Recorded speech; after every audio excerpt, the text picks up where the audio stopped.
ਅੱਜ ਦੇ ਇਸ ਪ੍ਰੋਗਰਾਮ ਵਿੱਚ ਤੁਹਾਡੇ ਨਾਲ ਗੱਲਾਂ ਬਾਤਾਂ ਕਰਨੀਆਂ ਕਿ BC ਸਰਕਾਰ ਨੇ ਅੱਜ ਲੋਕਾਂ ਨੂੰ ਕੀ ਖੁੱਲ੍ਹ ਦਿੱਤੀ ਹੈ। 1 ਜੁਲਾਈ ਤੋਂ ਕਿਹੜੀਆਂ ਚੀਜ਼ਾਂ ਖੁੱਲ੍ਹਣ ਜਾ ਰਹੀਆਂ। ਕੱਲ੍ਹ BC ਦੇ ਵਿੱਚ ਗਰਮੀ ਨੇ ਫੇਰ ਰਿਕਾਰਡ ਤੋੜਿਆ। ਅੱਜ ਮੌਸਮ ਥੋੜ੍ਹਾ ਜਿਹਾ ਠੀਕ ਹੈ, ਇਹਦੇ ਬਾਰੇ ਗੱਲਬਾਤ ਕਰਾਂਗੇ। ਪ੍ਰੋਪਰਟੀ ਟੈਕਸ ਭਰਨ ਬਾਰੇ ਇੱਕ ਖਾਸ ਗੱਲਬਾਤ ਆ, ਬਹੁਤ ਜ਼ਰੂਰੀ, ਉਹ ਤੁਹਾਡੇ ਨਾਲ ਸਾਂਝੀ ਕਰਨੀ ਹੈ। ਤੇ ਸੰਤ ਤੇਜਾ ਸਿੰਘ ਨੂੰ BC ਸਰਕਾਰ ਨੇ ਮਾਣ ਤਾਣ ਦਿੱਤਾ। ਸੰਤ ਤੇਜਾ ਸਿੰਘ ਜੀ ਕੌਣ ਸਨ ਤੇ ਕੀ ਅੱਜ ਮਾਣ ਤਾਣ ਉਹਨਾਂ ਨੂੰ ਦਿੱਤਾ ਗਿਆ। ਅਮਰੀਕਾ ਕੈਨੇਡਾ ਦੇ ਵਿੱਚ ਕਰੋਨਾ ਦੇ ਡੈਲਟਾ ਵੇਰੀਐਂਟ ਦੀ ਚਰਚਾ ਚੱਲ ਰਹੀ ਹੈ। ਬਹੁਤ ਸਾਰੇ ਥਾਵਾਂ ਦੇ ਉੱਤੇ ਜਿੱਥੇ ਮਾਸਕ ਖੋਲ੍ਹਣ ਦੀਆਂ ਗੱਲਾਂ ਬਾਤਾਂ ਚੱਲ ਰਹੀਆਂ, ਉੱਥੇ ਦੁਬਾਰਾ ਮਾਸਕ ਮੈਂਡੇਟ ਲਾਜ਼ਮੀ ਹੋ ਰਹੇ ਨੇ। ਅਮਰੀਕਾ ਨੇ ਚੀਨ ਦੇ ਖਿਲਾਫ ਕਿਹੜਾ ਮਤਾ ਪਾਸ ਕੀਤਾ ਤੇ ਚੀਨ ਨੇ ਤਾਈਵਾਨ ਮਾਮਲੇ 'ਚ ਅਮਰੀਕਾ ਨੂੰ ਜੰਗ ਲਈ ਸਿੱਧੀ ਧਮਕੀ ਦਿੱਤੀ ਹੈ। ਸਾਰੇ ਦਰਸ਼ਕਾਂ ਦਾ ਪ੍ਰੋਗਰਾਮ 'ਚ ਇੱਕ ਵਾਰੀ ਫੇਰ ਤੋਂ ਸਵਾਗਤ। ਦੋਸਤੋ, ਅੱਜ BC ਸਰਕਾਰ ਨੇ ਐਲਾਨ ਕੀਤਾ ਕਿ 1 ਜੁਲਾਈ ਤੋਂ ਕਿਹੜੀਆਂ ਰਿਸਟ੍ਰਿਕਸ਼ਨ ਹਟ ਜਾਣੀਆਂ। ਜਿੱਦਾਂ ਉਹਨਾਂ ਨੇ ਆਪਣਾ ਪਲਾਨ ਦਿੱਤਾ ਸੀ, ਉਸ ਪਲਾਨ ਦੇ ਅਨੁਸਾਰ 1 ਜੁਲਾਈ ਨੂੰ ਕੁਛ ਹੋਰ ਖੁੱਲ੍ਹਾ ਮਿਲ ਜਾਣੀਆਂ।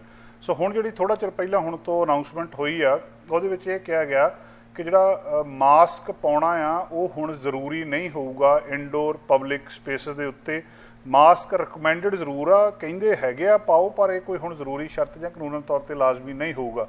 ਉਹਨਾਂ ਥਾਵਾਂ ਦੇ ਉੱਤੇ ਰਿਕਮੈਂਡ ਕੀਤਾ ਗਿਆ ਜਿੱਥੇ 12 ਜਾਂ ਇਹ ਤੋਂ ਵੱਡੀ ਉਮਰ ਦੇ ਲੋਕ ਰਹਿੰਦੇ ਆ ਔਰ ਜਿਹੜੇ ਫੁੱਲੀ ਵੈਕਸੀਨੇਟ ਨਹੀਂ ਹੋਏ। 12 ਸਾਲ ਤੋਂ ਉੱਪਰ ਦੇ ਲੋਕ ਜਿਨ੍ਹਾਂ ਦੇ ਦੋਵੇਂ ਟੀਕੇ ਲੱਗੇ ਹੋਏ ਆ ਬਿਨਾਂ ਮਾਸਕ ਅੰਦਰ ਬਾਹਰ ਜਨਤਕ ਥਾਵਾਂ 'ਤੇ ਘੁੰਮ ਸਕਦੇ ਆ। ਜਿਨ੍ਹਾਂ ਦੇ ਦੋਵੇਂ ਟੀਕੇ ਲੱਗੇ ਹੋਏ ਆ, ਜਿਨ੍ਹਾਂ ਦੇ ਨਹੀਂ ਲੱਗੇ ਹੋਏ ਉਹਨਾਂ ਨੂੰ ਮਾਸਕ ਪਾ ਕੇ ਰੱਖਣ ਦੀ ਸਿਫਾਰਿਸ਼ ਕੀਤੀ ਜਾਂਦੀ ਹੈ, ਪਰ ਇਹਦਾ ਕੋਈ ਸਬੂਤ ਨਹੀਂ ਮੰਗਿਆ ਜਾਊਗਾ ਵੀ ਤੁਸੀਂ ਆਪਣਾ ਵੈਕਸੀਨ ਪਾਸਪੋਰਟ ਦਿਖਾਓ ਜਾਂ ਦੱਸੋ ਤੁਹਾਡੇ ਕਿੱਥੇ 2 ਟੀਕੇ ਲੱਗੇ ਆ। ਮੁੱਕ ਦੀ ਗੱਲ ਵੀ ਹੁਣ ਖੁੱਲ੍ਹ ਮਿਲ ਗਈ ਆ, ਮਾਸਕ ਤੋਂ ਬਿਨਾਂ ਜਾ ਸਕਦੇ, ਪਰ ਸਿਫਾਰਿਸ਼ ਫੇਰ ਵੀ ਇਹੀ ਆ, ਰਿਕਮੈਂਡੇਸ਼ਨ ਹੈਗੀ ਹੈ ਕਿ ਪਾ ਲਿਆ ਜਾਵੇ।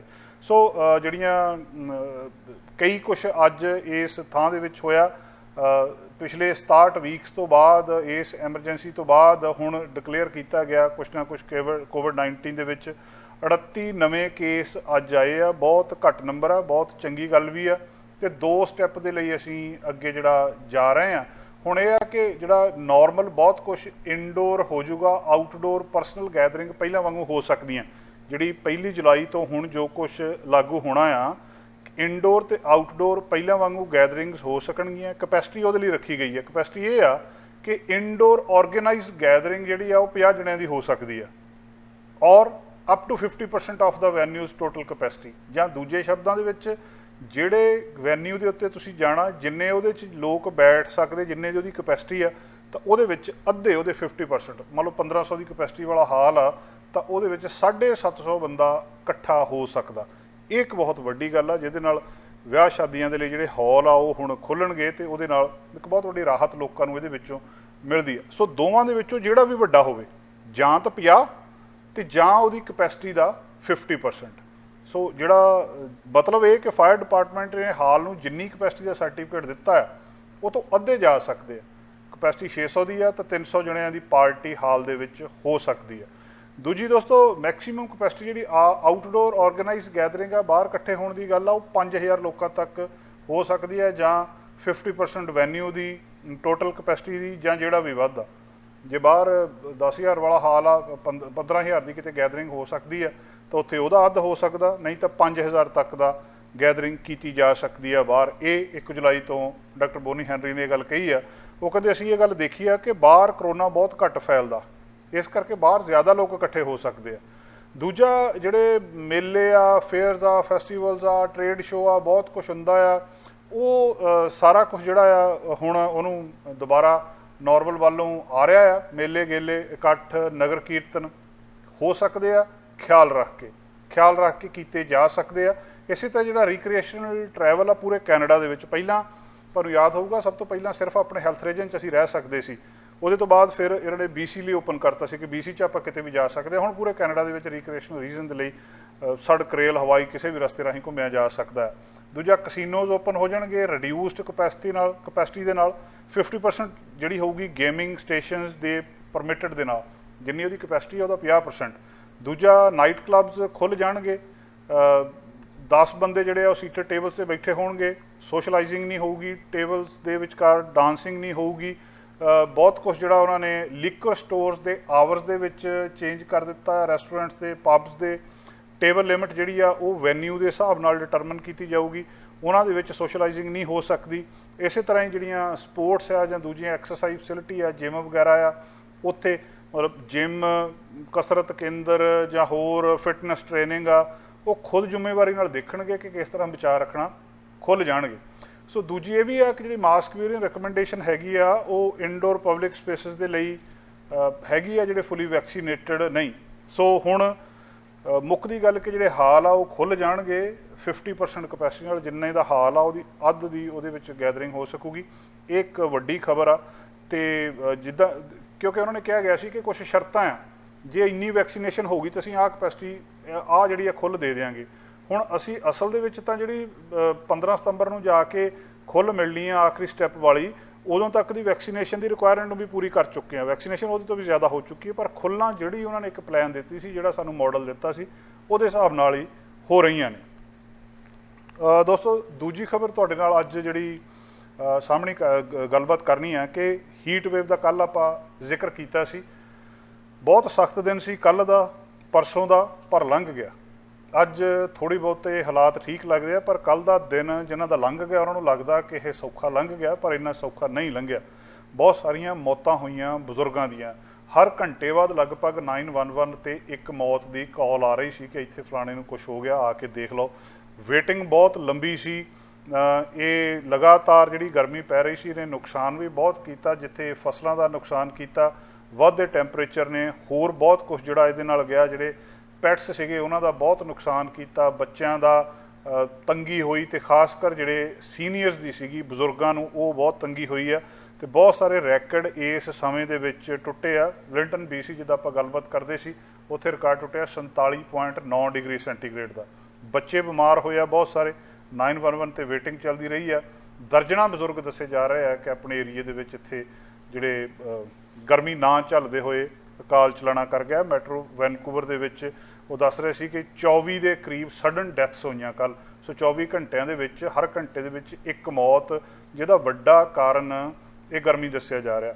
ਬਰਨਬੀ RCMP ਕਹਿ ਰਹੀ ਆ ਕਿ 25 ਕਾਲਸ ਉਹਨਾਂ ਨੂੰ ਜਿਹੜੀਆਂ ਇਸ ਹੀਟ ਦੇ ਵਿੱਚ ਉਸ ਤਰ੍ਹਾਂ ਦੀਆਂ ਆਈਆਂ। ਟੈਂਪਰੇਚਰ ਜਿਹੜਾ ਹੁਣ ਇੱਕ ਵੱਡਾ ਕੰਟਰੀਬਿਊਟਿੰਗ ਫੈਕਟਰ ਸੀ ਇਹਨਾਂ ਮੌਤਾਂ ਦੇ ਵਿੱਚ। ਕਾਰਨ ਹੋਰ ਵੀ ਹੋਏ ਹੋਣਗੇ, ਉਹਨਾਂ ਦੀ ਕੋਈ ਹੋਰ ਕੰਡੀਸ਼ਨ ਹੋਈ ਹੋਊਗੀ, ਪਰ ਇਹਦੇ ਵਿੱਚ ਵੱਧਦੀ ਗਰਮੀ ਇੱਕ ਬਹੁਤ ਵੱਡਾ ਫੈਕਟਰ ਸੀਗਾ। ਜਿੱਦਾਂ ਪਹਿਲਾਂ ਦੱਸਿਆ ਕਿ ਬਹੁਤ ਸਾਰੇ ਲੋਕਾਂ ਨੇ ਜਿਹੜੇ ਕੁੱਤੇ, ਬਿੱਲੀਆਂ, ਪੈਟਸ ਰੱਖੇ ਆ, ਹੀਟ ਸਟ੍ਰੋਕ ਦੇ ਕਾਰਨ ਚੱਲ ਵਸਿਆ। ਸੋ ਇਹ ਗਰਮੀ ਜਦੋਂ ਅਸੀਂ ਰੌਲਾ ਪਾ ਰਹੇ ਸੀ ਆਪਾਂ ਸਾਰੇ ਕਿ ਗਰਮੀ ਬਹੁਤ ਆ ਬਹੁਤ ਆ, ਉਹਨੇ ਬਹੁਤ ਸਾਰਾ ਨੁਕਸਾਨ ਕੀਤਾ ਲੋਕਾਂ ਦਾ।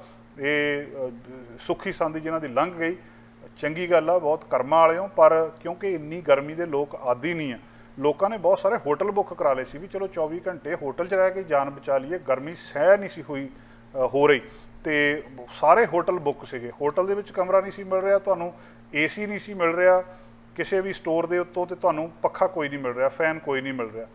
ਤੇ ਦੂਜਾ ਜਿਹੜਾ ਮਿਲ ਰਿਹਾ ਸੀ ਕੱਲ੍ਹ ਮਾਰਕੀਟ ਪਲੇਸ ਦੇ ਉੱਤੇ ਜਾਂ ਕਰੇਗ ਲਿਸਟ ਦੇ ਉੱਤੇ, ਉਹ 10-10, 20-20 ਗੁਣਾ ਕੀਮਤ ਨਾਲੋਂ ਜ਼ਿਆਦਾ ਆਨਲਾਈਨ ਲੋਕਾਂ ਨੇ ਵੇਚਿਆ।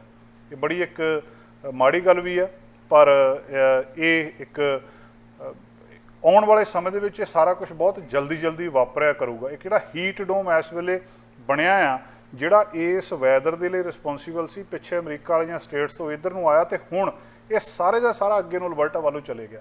ਤੇ ਆਉਣ ਵਾਲੇ ਦਿਨਾਂ ਦੇ ਵਿੱਚ ਅਲਬਰਟਾ ਵਾਸੀ ਜਿਹੜੇ ਆ ਉਹ ਸੁਚੇਤ ਰਹਿਣ।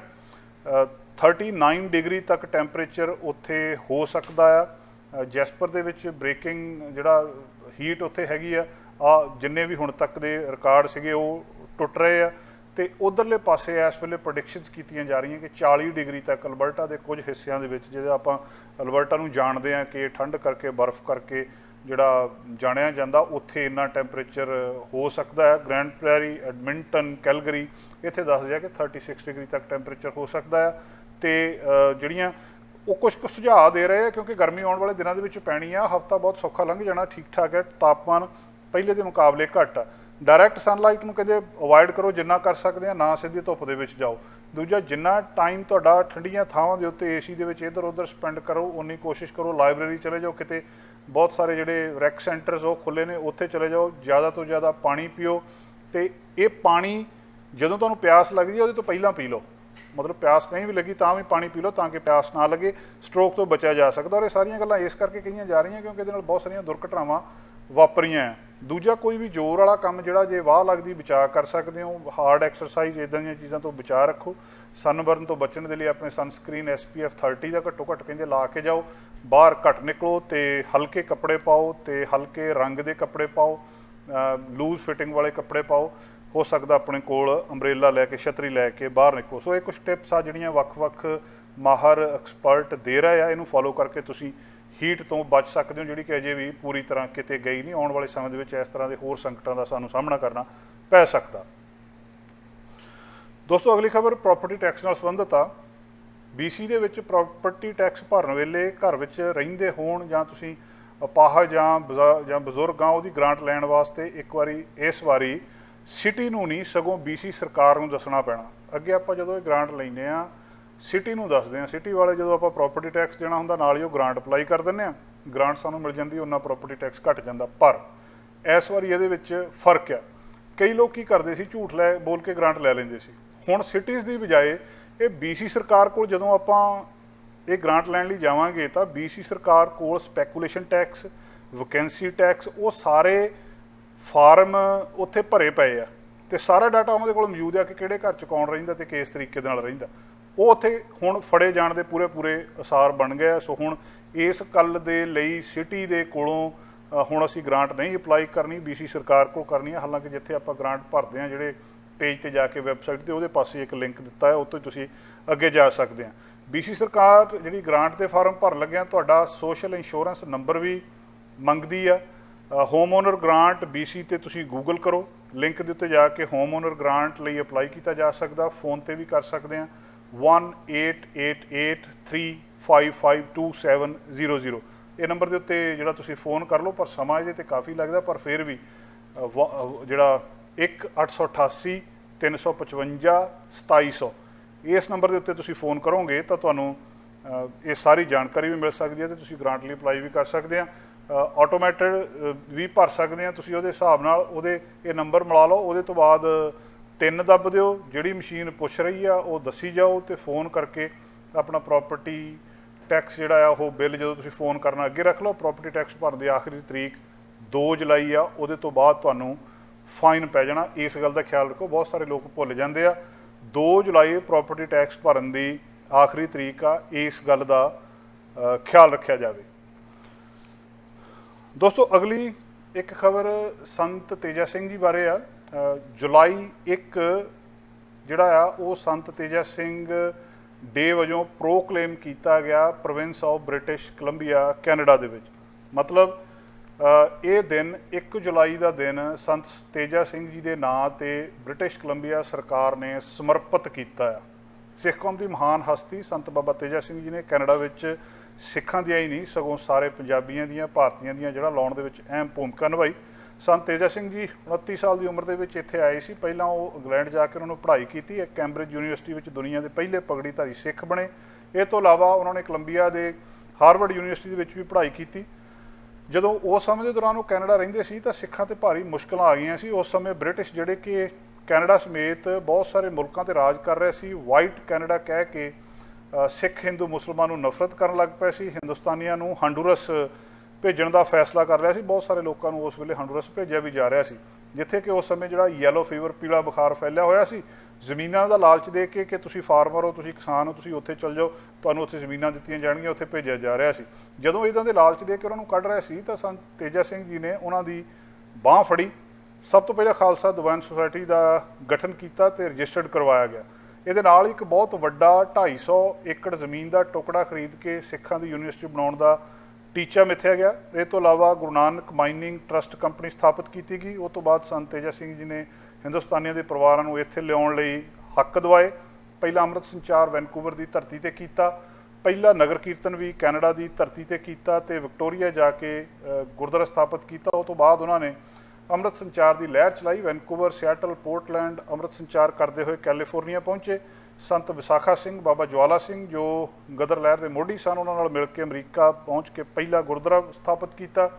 ਇਸੇ ਤਰ੍ਹਾਂ ਸੰਤ ਤੇਜਾ ਸਿੰਘ ਜੀ ਨੇ ਕੈਨੇਡਾ, ਅਮਰੀਕਾ ਤੇ ਇੰਗਲੈਂਡ ਵਿੱਚ ਆਪਣੇ ਝੰਡੇ ਗੱਡੇ। 20ਵੀਂ ਸਦੀ ਦੇ ਮਹਾਨ ਸੰਤ ਮਹਾਂਪੁਰਖ ਬਾਬਾ ਅਤਰ ਸਿੰਘ ਜੀ ਮਸਤੂਆਣਾ, ਉਹਨਾਂ ਦੇ ਨਿਰਮਾਣ ਸੇਵਕ ਸੰਤ ਤੇਜਾ ਸਿੰਘ ਜੀ ਤੇ ਇਸ ਮਿਸ਼ਨ ਉਹਨਾਂ ਨੇ ਜਾਰੀ ਰੱਖਿਆ। 1956 ਦੇ ਵਿੱਚ ਹਿਮਾਲਿਆ ਦੇ ਪਹਾੜੀ ਖੇਤਰ ਵਿੱਚ ਗੁਪਤ ਤਪੋ ਭੂਮੀ ਨੂੰ ਇੱਕ ਤਰ੍ਹਾਂ ਕਿਹਾ ਜਾਂਦਾ ਕਿ ਉਹਨਾਂ ਨੇ ਪ੍ਰਗਟ ਕੀਤਾ ਤੇ 400 ਏਕੜ ਜ਼ਮੀਨ ਖਰੀਦ ਕੇ 1900 ਉਹਦੇ ਨੇੜੇ ਤੇੜੇ ਕਲਗੀਧਰ ਟਰਸਟ ਦੀ ਸਥਾਪਨਾ ਕੀਤੀ, ਜਿਹਨੂੰ ਹੁਣ ਦੇਸ਼ ਵਿਦੇਸ਼ ਵਿੱਚ ਬੜੂ ਸਾਹਿਬ ਵਜੋਂ ਜਾਣਿਆ ਜਾਂਦਾ ਹੈ।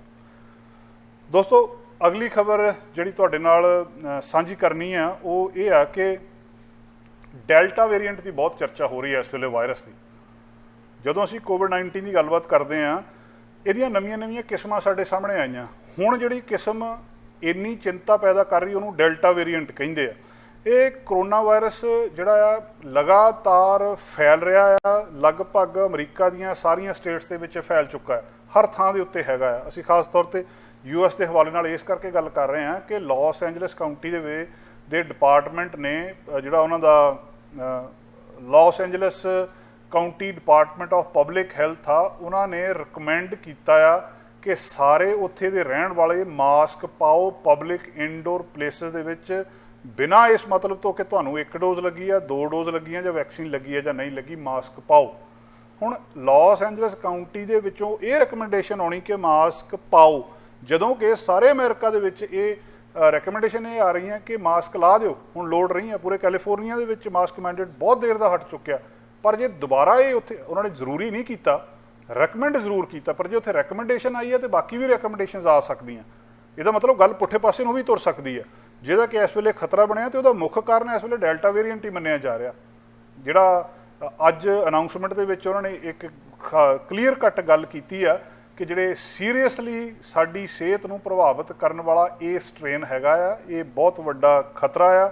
ਇਹਦੇ ਨਾਲ ਬਹੁਤ ਸਾਰੀਆਂ ਥਾਵਾਂ ਦੇ ਵਿੱਚ ਦੁਬਾਰਾ ਲੋਕਡਾਊਨ ਲੱਗ ਸਕਦੇ ਆ। ਆਸਟ੍ਰੇਲੀਆ ਵਿੱਚ ਇਹਨੇ ਚਿੰਤਾ ਪੈਦਾ ਕੀਤੀ ਆ, ਉੱਥੇ ਦੁਬਾਰਾ ਲੋਕਡਾਊਨ ਲੱਗੇ ਆ, ਜਿਹੜੇ ਉਹਨਾਂ ਨੇ ਰਿਸਟ੍ਰਿਕਸ਼ਨਸ ਲਾਈਆਂ। ਇਸੇ ਤਰ੍ਹਾਂ ਇੰਗਲੈਂਡ ਦੇ ਵਿੱਚ ਇਸ ਤਰ੍ਹਾਂ ਦੀਆਂ ਜਿਹੜੀਆਂ ਖਬਰਾਂ ਸਾਡੇ ਕੋਲ ਆ ਰਹੀਆਂ ਆ। ਇਹ ਵੇਰੀਐਂਟ ਅਸਲ ਦੇ ਵਿੱਚ ਹੈ ਕੀ, ਜਿਹੜਾ ਵਾਇਰਸ ਆ ਉਹ ਬਾਕੀ ਜੀਵਾਂ ਵਰਗਾ ਆ, ਬਾਕੀ ਜੀਵਾਂ ਵਰਗਾ, ਤੇ ਇਹ ਕੁਦਰਤ ਦਾ ਇੱਕ ਨਿਯਮ ਆ ਕਿ ਹਰ ਜੀਵ ਧਰਤੀ ਦੇ ਉੱਤੇ ਰਹਿਣਾ ਚਾਹੁੰਦਾ, ਜੀਣਾ ਚਾਹੁੰਦਾ, ਤੇ ਉਹ ਜੀਣ ਦੇ ਲਈ ਫਿਰ ਆਪਣੇ ਬਾਡੀ ਦੇ ਵਿੱਚ ਚੇਂਜਸ ਕਰਦਾ ਰਹਿੰਦਾ। ਵੀ ਜੇ ਕਿਤੇ ਪਾਣੀ ਨਹੀਂ ਹੈ ਤਾਂ ਉਹ ਘੱਟ ਪਾਣੀ ਉੱਤੇ ਰਹਿਣ ਵਾਲੇ ਜੀਵ ਬਣ ਜਾਂਦੇ ਆ। ਜਿੱਥੇ ਕੋਈ, ਜਿੱਦਾਂ ਆਪਾਂ ਪੜ੍ਹਦੇ ਆਏ ਹਾਂ ਬਚਪਨ ਦੇ ਵਿੱਚ ਕਿ ਜਿੱਥੇ ਕੋਈ ਵੈਜੀਟੇਸ਼ਨ ਉੱਚੀ ਹੋ ਜਾਂਦੀ ਹੈ, ਦਰਖਤ ਉੱਚੇ ਹੋ ਜਾਂਦੇ, ਉੱਤੇ ਪੱਤੇ ਖਾਣ ਲਈ ਉਹ ਜਾਨਵਰਾਂ ਦੀ ਗਰਦਨ ਲੰਬੀ ਹੋ ਗਈ। ਇਸੇ ਤਰ੍ਹਾਂ ਹੀ ਇਹ ਜਿਹੜੇ ਵਾਇਰਸਿਸ ਆ ਇਹ ਆਪਣੇ ਬਚਾਅ ਦੇ ਲਈ ਆਪਣਾ ਰੂਪ ਬਦਲ ਲੈਂਦੇ ਆ ਕਿ ਥੋੜ੍ਹੇ ਸਮੇਂ ਦੇ ਬਾਅਦ ਇਹਨਾਂ ਦੇ ਜੈਨੇਟਿਕਲੀ ਕੋਈ ਚੇਂਜਸ ਆ ਜਾਂਦੀਆਂ, ਜਿਹਦੇ ਨਾਲ ਇਹਦੀ ਕਿਸਮ ਹੋਰ ਬਣ ਜਾਂਦੀ ਹੈ, ਜਿਹਦੇ ਉੱਤੇ ਕਿ ਐਂਟੀਬਾਡੀਜ਼ ਜਿਹੜੀਆਂ ਸਾਡੇ ਸਰੀਰ ਦੀਆਂ ਉਹ ਅਸਰ ਨਹੀਂ ਕਰਦੀਆਂ। ਉਹ ਜਿਹੜੀਆਂ ਉਹਦੇ ਉੱਤੇ ਇਹ ਬਚ ਜਾਂਦਾ, ਫਿਰ ਇਹ ਖਤਮ ਨਹੀਂ ਹੁੰਦਾ।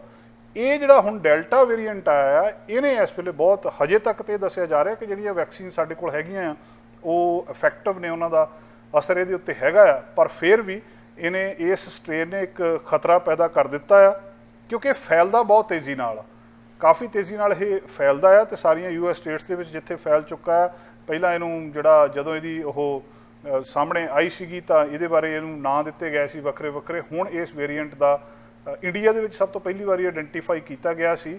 ਹੁਣ ਇਹਨੂੰ ਫਿਰ ਵੇਰੀਐਂਟ ਆਫ ਕੰਸਰਨ ਕਿਹਾ ਸੀ US ਦੇ ਸੈਂਟਰ ਫਾਰ ਡਿਜ਼ੀਜ਼ ਕੰਟਰੋਲ ਤੇ ਪ੍ਰੀਵੈਂਸ਼ਨ ਨੇ। ਮਤਲਬ ਇਹ ਆ ਕਿ ਸਾਇੰਟਿਸਟ ਇਸ ਗੱਲ ਦੇ ਵਿੱਚ ਯਕੀਨ ਕਰਦੇ ਆ ਕਿ ਇਹ ਬਹੁਤ ਤੇਜ਼ੀ ਨਾਲ ਫੈਲਦਾ ਹੈ ਔਰ ਇਹ ਕੁਝ ਦਿਨਾਂ ਦੇ ਵਿੱਚ ਹੀ ਕੇਸ ਦੁੱਗਣੇ ਹੋ ਜਾਂਦੇ ਆ। ਸਾਡੇ ਕੈਨੇਡਾ ਦੇ ਵਿੱਚ ਵੀ ਇਹਦੇ ਬਾਰੇ ਵਾਰਨਿੰਗ ਆ ਚੁੱਕੀ ਆ। ਡਾਕਟਰ ਥਰੀਸਾ ਟੈਮ ਨੇ ਕਹਿ ਦਿੱਤਾ ਆ ਕਿ ਇਹ ਚਿੰਤਾਜਨਕ ਆ, ਇੱਕਦਮ ਇਹਦੇ ਕੇਸ ਦੁੱਗਣੇ ਹੁੰਦੇ ਆ, ਇੱਥੇ ਵੀ ਇਹ ਦੁਬਾਰਾ ਆ ਸਕਦਾ। ਹੁਣ ਜਦੋਂ ਇੱਕ ਵਾਰੀ ਵਾਇਰਸ ਖਤਮ ਹੋਣ ਦੀਆਂ ਗੱਲਾਂ ਹੋ ਰਹੀਆਂ, ਮਾਡਲਿੰਗ ਹੋ ਰਹੀ ਆ, ਸਾਰੇ ਚੱਕਣ ਦੀ ਆਪਾਂ ਗੱਲਾਂ ਬਾਤਾਂ ਕਰ ਰਹੇ ਹਾਂ ਕਿ ਆਹ ਖੁੱਲ੍ਹਾ ਮਿਲ ਗਈਆਂ, ਉਹਦੇ ਨਾਲ ਹੀ ਕਿਤੇ ਨਾ ਕਿਤੇ ਇੱਕ ਡਰ ਜ਼ਰੂਰ ਪਿਆ ਆ ਕਿ ਇਹ ਜਿਹੜੀ ਨਵੀਂ ਗੱਲਬਾਤ ਦੱਸੀ ਜਾ ਰਹੀ ਹੈ ਕਿ ਪਹਿਲੇ ਵਾਇਰਸ ਨਾਲੋਂ ਇਹ ਖਤਰਨਾਕ ਹੈ। ਵਰਲਡ ਹੈਲਥ ਆਰਗੇਨਾਈਜੇਸ਼ਨ ਨੇ ਵੀ ਇਹਦੇ ਬਾਰੇ ਕਿਹਾ ਹੈ ਕਿ ਇਹ ਜ਼ਿਆਦਾ ਪਹਿਲਾਂ ਦੇ ਵਾਇਰਸ ਨਾਲੋਂ ਖਤਰਨਾਕ ਆ, ਤੇ ਇਸ ਕਰਕੇ ਇਹ ਡਰ ਲੋਕਾਂ ਦੇ ਮਨ ਦੇ ਵਿੱਚ ਕਿਤੇ ਨਾ ਕਿਤੇ ਪੂਰੇ ਦਾ ਪੂਰਾ ਬਣਿਆ ਹੈ ਕਿ ਜਦੋਂ ਹੁਣ ਸਾਰਾ ਕੁਝ ਵੈਕਸੀਨ ਆ ਚੁੱਕੀ ਆ, ਪਰ ਵੈਕਸੀਨ ਲਵਾਉਣੀ ਬਹੁਤ ਜ਼ਰੂਰੀ ਆ। ਅਮਰੀਕਾ ਦੇ ਵਿੱਚ ਸਿਰਫ 54% ਲੋਕਾਂ ਨੂੰ 1 ਡੋਜ਼ ਲੱਗੀ ਆ, ਬਾਕੀ ਉੱਥੇ ਲੋਕ ਵੈਕਸੀਨ ਨਹੀਂ ਲਵਾ ਰਹੇ, ਤੇ ਜਿਹਨਾਂ ਨੂੰ ਵੈਕਸੀਨ ਨਹੀਂ ਲੱਗੀ ਉਹਨਾਂ ਦੇ ਵਿੱਚ ਜਦੋਂ ਇਹ ਡੈਲਟਾ ਵੇਰੀਐਂਟ ਆ ਜਾਣਾ ਤਾਂ ਇਹਨੇ ਫੇਰ ਸਮੱਸਿਆ ਪੈਦਾ ਕਰ ਦੇਣੀ ਆ। ਡੈਲਟਾ ਵੇਰੀਐਂਟ ਨੇ ਕੋਵਿਡ-19 ਦੀ ਜਿਹੜੀ ਇਹ ਕਿਸਮ ਆ, ਇਹਨੇ ਇੱਕ ਨਵੀਂ ਲੋਕਾਂ ਦੇ ਵਿੱਚ ਚਿੰਤਾ ਪੈਦਾ ਕੀਤੀ ਆ। ਦੋਸਤੋ, ਇੱਕ ਹੋਰ ਖਬਰ ਤੁਹਾਡੇ ਨਾਲ ਸਾਂਝੀ ਕਰਨੀ ਆ। ਅਮਰੀਕਾ ਦੀ ਪਾਰਲੀਮੈਂਟ ਦੇ ਹੇਠਲੇ ਹਾਊਸ ਨੇ ਇੱਕ ਦੋਵੇਂ ਧਿਰਾਂ ਦੇ ਪਾਰਲੀਮੈਂਟ ਮੈਂਬਰਾਂ ਨੇ ਚੀਨ ਦੇ ਵਿੱਚ 100 ਸਾਲ ਤੋਂ ਚੱਲ ਰਿਹਾ ਮਨੁੱਖੀ ਅਧਿਕਾਰਾਂ ਦੇ ਘਾਣ ਵਿਰੁੱਧ ਨਿੰਦਾ ਮਤਾ ਪਾਸ ਕੀਤਾ ਆ। ਦੁਨੀਆ ਦੀਆਂ ਦੋ ਵੱਡੀਆਂ ਤਾਕਤਾਂ ਨੇ ਇਸ ਵੇਲੇ, ਇੱਕ ਅਮਰੀਕਾ, ਇੱਕ ਚੀਨ। ਅਮਰੀਕਾ ਅਜੇ ਵੀ ਦੁਨੀਆ ਦੀ ਸਭ ਤੋਂ ਤਾਕਤਵਰ ਦੇਸ਼ ਆ, ਤਕੜਾ ਦੇਸ਼ ਆ, ਪਰ ਚੀਨ ਉਹਦੀ ਬਰਾਬਰਤਾ ਕਰ ਰਿਹਾ ਹੈ। ਕਿਸੇ ਵੇਲੇ ਰੂਸ ਦੂਜਾ ਧਿਰਾ ਹੁੰਦਾ ਸੀ। ਇਸ ਲੜਾਈ ਨੂੰ ਪੂਰਬ ਤੇ ਪੱਛਮ ਦੀ ਲੜਾਈ ਵੀ ਮੰਨੀ ਜਾ ਰਹੀ ਹੈ। ਕਿਹਾ ਜਾਂਦਾ ਕਿ ਬਹੁਤ ਸਦੀਆਂ ਬਾਅਦ ਜਿਹੜੀ ਸੈਂਟਰ ਆਫ ਪਾਵਰ ਆ ਉਹ ਚੇਂਜ ਹੁੰਦੀ ਆ। ਕਿਸੇ ਵੇਲੇ ਇਹ ਪੂਰਬ ਦੇ ਵਿੱਚ ਸੀ, ਫਿਰ ਪੱਛਮ ਦੇ ਵਿੱਚ ਆ ਗਈ। ਹੁਣ ਲੱਗਦਾ ਕਿ ਫਿਰ ਪੂਰਬ ਵਾਲੇ ਪਾਸੇ ਭਾਵ ਚੀਨ ਦੇ ਵਿੱਚ ਪਾਵਰ ਜਾਊਗੀ। ਤੇ ਇਹ ਦੋਵੇਂ ਦੇਸ਼ ਇੱਕ ਦੂਜੇ ਦੇ ਵਿਰੁੱਧ ਵੱਖ-ਵੱਖ ਸਮੇਂ ਦੇ ਵਿੱਚ ਕੋਈ ਵੀ ਮੌਕਾ ਜਾਣ ਨਹੀਂ ਦਿੰਦੇ, ਜਦੋਂ ਵੀ ਇਹਨਾਂ ਨੂੰ ਮੌਕਾ ਮਿਲਦਾ ਆ। ਵਿਸਕਾਂਸਨ ਦੇ ਰਿਪਬਲਿਕ ਪਾਰਲੀਮੈਂਟ ਮੈਂਬਰ ਮਾਈਕ ਗਾਲਾਗਰ ਨੇ ਸ਼ੁੱਕਰਵਾਰ ਨੂੰ ਇਹ ਮਤਾ ਪੇਸ਼ ਕੀਤਾ ਸੀ। ਮਤੇ ਉੱਤੇ 1930 ਦੇ ਵਿੱਚ ਚੀਨ ਦੇ ਆਪਣੇ ਲੋਕਾਂ ਉੱਤੇ ਹੋਏ ਜ਼ੁਲਮ ਦਾ ਜ਼ਿਕਰ ਕਰਨ ਦੇ ਨਾਲ ਪੀੜਤਾਂ ਦੀ ਆਜ਼ਾਦੀ ਲਈ ਉਹਨਾਂ ਨਾਲ ਖੜੇ ਹੋਣ ਦਾ ਵਾਅਦਾ ਕੀਤਾ ਗਿਆ। ਇਸ ਮਤੇ ਦੇ ਉੱਤੇ ਪ੍ਰਪੋਜ਼ਰ ਟੈਕਸਸ ਦੇ ਰਿਪਬਲਿਕਨ ਮੈਂਬਰ ਪਾਰਲੀਮੈਂਟ ਮੈਂਬਰ ਮੈਕੋਲ ਤੇ ਹੋਰ ਪਾਰਲੀਮੈਂਟ ਮੈਂਬਰਾਂ ਵੱਲੋਂ ਪੇਸ਼ ਕੀਤੇ ਮਤੇ ਵਿੱਚ ਚੀਨ ਤੇ 30 ਤੋਂ ਵੱਡੇ ਮਨੁੱਖੀ ਅਧਿਕਾਰਾਂ ਦੇ ਘਾਣ ਦੇ ਕੇਸਾਂ ਦਾ ਜ਼ਿਕਰ ਕੀਤਾ ਗਿਆ। ਅਮਰੀਕਾ ਦਾ ਕਹਿਣਾ ਹੈ ਕਿ ਚੀਨ ਦੇ ਵਿੱਚ ਮਨੁੱਖੀ ਅਧਿਕਾਰ ਸੁਰੱਖਿਅਤ ਨਹੀਂ ਆ। ਉਹ ਇਸ ਗੱਲ ਦਾ